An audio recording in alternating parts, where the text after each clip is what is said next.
The Rake, yet another old creepypasta that I will be explaining the story and origin of in today's video.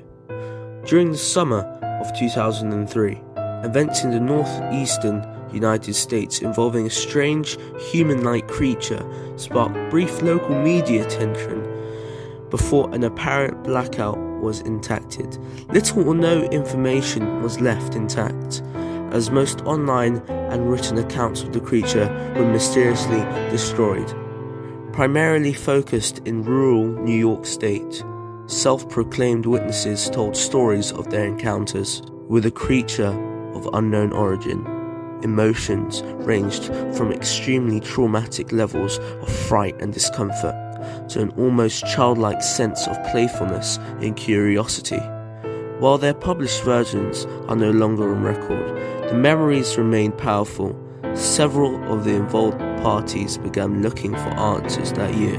There was a record of a suicide note in 1964. It states, "As I prepare to take my life, I feel it necessary to assuage any guilt or pain I have introduced through this act.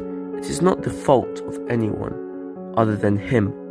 For once, I awoke and felt his presence, and once I awoke and saw his form.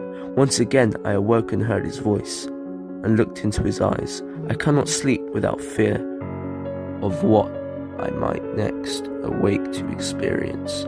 I cannot ever wake. Goodbye." A journal entry translated from Spanish in 1880. "I have experienced the greatest terror. I have experienced the greatest terror. I have experienced the greatest terror. I see his eyes when I close mine. They are hollow black. He saw me and pierced me. His wet hand, I will not sleep. His voice." And a mariner's log in 1691. "He came to me in my sleep. From the foot of my bed, I felt a sensation. He took everything. We must return to England. We shall not return here again at the request of the Rake." Then, the most recent sighting, which is in 2006. 3 years ago, I just returned from a trip from Niagara Falls with my family for the 4th of July. We were all very exhausted after a long day of driving, so my husband and I put the kids right to bed and called it a night. At about 4 a.m, I woke up thinking my husband had gotten up to use the restroom. I used the moment to steal back the sheets, only to wake him in the process. I apologized and told him I thought he got out of bed. When he turned to face me, he gasped and pulled his feet from the end of the bed so quickly his knee almost knocked me out of the bed. He grabbed me and said nothing. After adjusting to the dark, for half a second I was able to see what caused the strange reaction. At the foot of the bed, sitting and facing away from us, there was what appeared to be a naked man or a large hairless dog of some sort. Its body position was disturbing and unnatural, as if it had been hit by a car or something. For some reason, I was not instantly frightened by it, but more concerned as to its condition. At this point, I was somewhat under the assumption that we were supposed to help him. My husband was peering over his arm and knee, tucked into the fetal position, occasionally glancing at me before returning to the creature. In a flurry of motion, the creature scrambled around the side of the bed and then crawled quickly in a failing sort of motion right along the bed until it was less than a foot from my husband's face. The creature was completely silent for about 30 seconds, or probably closer to 5. It just seemed like a while, just looking at my husband. The creature then placed its hand on his knee and ran into the hallway, leading to the kids' rooms. I screamed and ran for the light switch, planning to stop him before the hurt of my children. When I got to the hallway, the light from the bedroom was enough to see it, crouching and hunched over about 20 feet away. He turned around and looked directly at me, covered in blood. I flipped the switch on the wall and saw my daughter Clara. The creature ran down the stairs while my husband and I rushed to help our daughter. She was very badly injured and has spoke only once more in her short life. She said, "He is the rake." My husband drove his car into a lake that night while rushing our daughter to the hospital. He did not survive.